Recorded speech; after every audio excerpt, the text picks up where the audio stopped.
Hello students, I am going to show you the work for the two decision trees that are on the handout that I have or will distribute in class.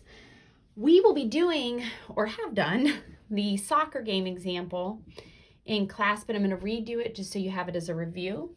And the airplane example is the one that you are to do independently, and you can check it with the work that I show.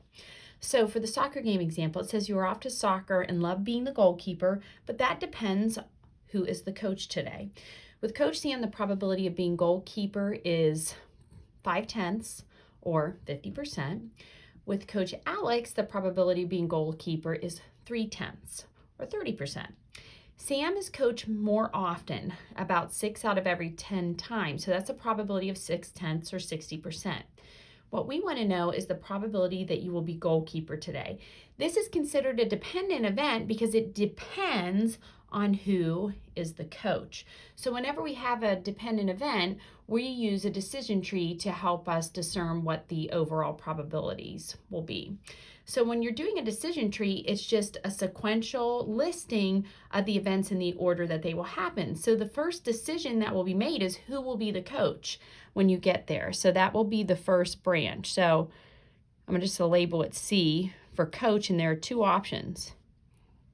Sam, which we'll label with an S, and Alex, which we'll label with an A. It says that Sam is coached more often 6/10 of the time, or 60% of the time. So we'll label this with the 6/10. That means that Alex would have to be coached the remaining amount of time because they're the only two. So that would be 40% or 4/10. Now we have to consider the probability of being selected as goalkeeper if Sam is coached and then if Alex is coached. So if Sam is coached, there are two things that could happen. You're selected to be the goalkeeper, or you're not selected to be goalkeeper. So I'll use G for goalkeeper, maybe NG for not goalkeeper. It doesn't matter how you label them. What matters is the numbers that you attach to them. It says that if Coach Sam is the coach, then you have a 50% chance or 5/10 chance of being the goalkeeper.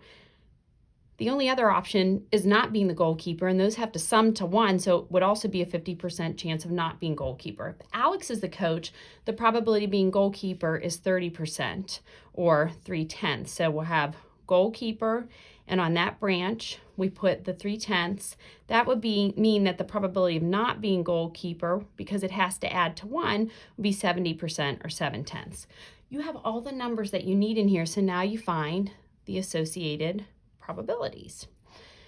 So you go through each branch. So the probability of becoming a goalkeeper if Sam is the coach is 6/10 times 5/10, which will come out to be 3/10. Not being goalkeeper is 6/10 times 5/10, and that's again if Sam is the coach, and that also comes out to 3/10. Okay, how about becoming goalkeeper if Alex is coach? Well, that will be the 4/10 times the 3/10, and that comes out to be 12/100. And then we have not being goalkeeper if Alex is the coach, and that is 4/10 times 7/10, which comes out to be 28/100. Now, we really didn't have to find the probabilities of every single branch because we're just concerned with the probability of being goalkeeper. That reflects those two branches. So you have to add together those two possibilities, the 30% or 3/10 chance of being goalkeeper when Sam is selected as coach, or the 12/100 or 12% chance of being the goalkeeper when Alex is coach, because that would consider all the possibilities. And when we add those together, we get 42/100 or 42% chance of being goalkeeper today, regardless of who is the coach. Okay, hopefully that made sense, and hopefully it's also viewable on this video. It looks like it is. Okay, the second example. An airplane manufacturer has 3 factories, A, B, and C, which produce 50%, 25%, and 25% respectively of a particular airplane. 70% of the airplanes produced in Factory A are passenger airplanes. 25% of those produced in factory B are passenger airplanes, and 25% of the airplanes produced in factory C are passenger airplanes. If an airplane produced by the manufacturer is selected at random, calculate the probability that the airplane will be a passenger plane. So it's either a passenger plane or it's not a passenger plane, meaning it could be one of many different things, a military plane, a cargo plane, something that would not hold passengers, for instance. So it's going to be set up similarly to the one we had up here, where it's goalie, not goalie. But the very first choice is going to be the plane, and there are three different types of plane manufacturers or plane factories. There is A, there is B, and there is C. Then we just consider each of them individually and the probabilities of being a passenger plane and not a passenger plane in each of them. Before we move to that, let's attach the probabilities that go to each of these factories. So it says an airplane manufacturer has three factories, A, B, and C, would produce 50%, 25%, and 25% respectively of a particular airplane. So factory A will have 5/10, which is the same as 50%.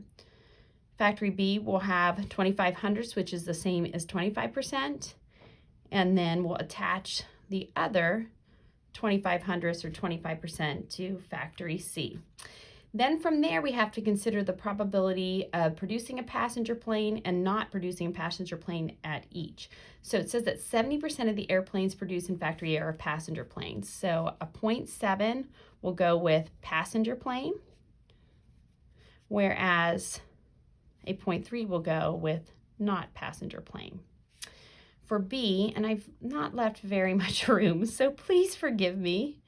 For B, it tells us that 25% of those produced in factory B are passenger planes. So we'll put a 0.25 here, meaning that 75% or 75/100 are not passenger planes. And then for C, we're told that 25% of the airplanes produced in factory C are passenger planes, meaning that 75% are not. It has the same branches that go with factory B. You know what I wish I did in the beginning? Instead of putting a P here, I wish I would have made that an F for factory. Let's do that just so we have distinct letters and you're not confused. Okay, so we have all of our numbers in here, and we just go ahead and we do our multiplication. At the end of the day, they're just concerned with what? The probability that the airplane will be a passenger plane. Since that's the case, we only need to calculate the branches that have passenger plane on them. So we're going to go ahead and just do that so we don't not waste time, but rather that we're using efficient problem-solving techniques here. So we're going to do 5/10 times 7/10, which will give us 35/100. That takes care of the probability of being a passenger plane if it's produced at factory A. If a plane is produced at factory B, the probability that it would be a passenger plane would be 25/100 times 25/100, which comes out to be a pretty long decimal. It's 625 10,000ths. And then the probability of being a passenger plane if the plane is produced at factory C would again be 25/100 times 25/100, and that will give us the same long decimal calculation. All we have to do is add these three guys up, and when you add those up, you are going to get 475 thousandths. What is that in terms of probability? Because we think better in terms of percents with probability. That's a 47.5% chance that an airplane, whether it's produced at A, B, or C, will be a passenger plane. So we're seeing that you have a slightly higher probability that it would not be a passenger plane, but the probability that it would be a passenger plane would be 47.5.